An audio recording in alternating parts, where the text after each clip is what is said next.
Hey everyone, well here I am, another week, another hotel room, and I just thought I'd make a little video about prepping like a boss. I have got loads of things written down, so excuse me for reading off notes because there's a lot to cover. When I first started the 90-day plan back in January, I felt like I spent my entire life in the kitchen. And I think that was because I wanted to try a different meal every meal time. So of course over the space of a week, that was, dozens of different meal choices. My shopping bills were also huge. There's no need for that. It doesn't need to be like that. You just felt like you were in an endless cycle of shopping, prepping, cooking, eating, washing up and drowning under Tupperware mountains. So, I've now done the plan. This is my third time and I'm somewhat of an expert, you could say.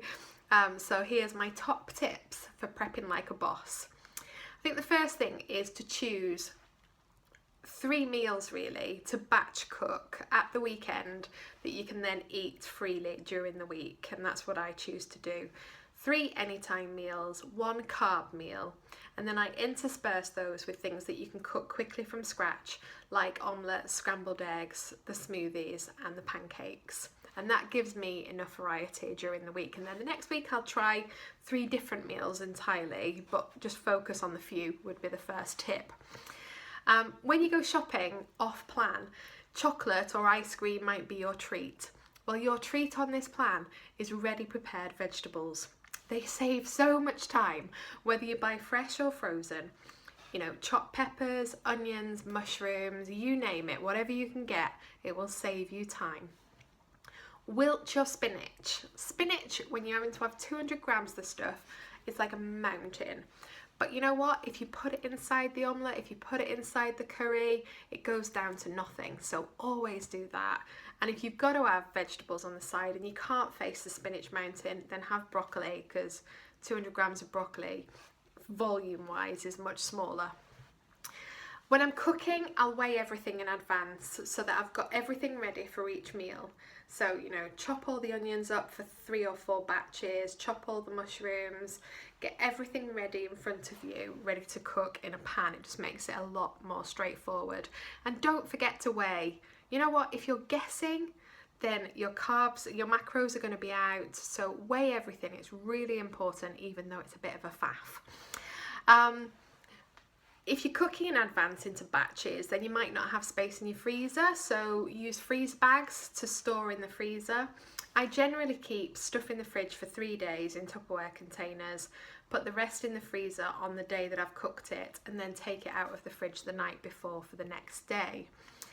I'll do things to make life easy, such as prep smoothies the night before so that I've got them ready for breakfast. I don't blitz them.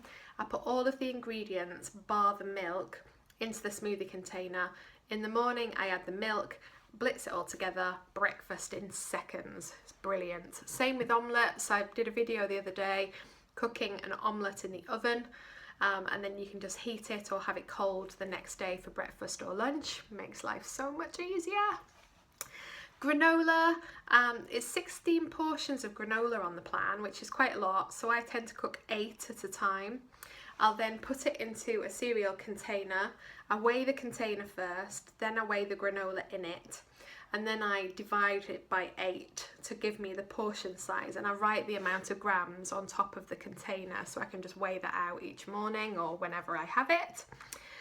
The RCO, reduced carb oatmeal, is gross. I'm sorry, Joe, but it is. So bake that into cookies in the oven because it tastes so much better, and then you can serve it with your yogurt and your fruit.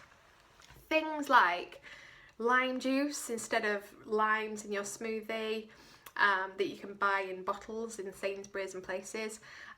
Garlic puree, ginger puree, frozen herbs, all of these things are brilliant. Save you time and save you money because you generally just need a few herbs, and if you buy fresh then it goes off. So buy the ones you can put in the freezer, it's much better.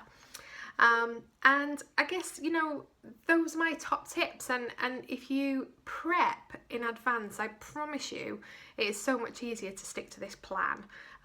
So try it, see how you get on, and good luck.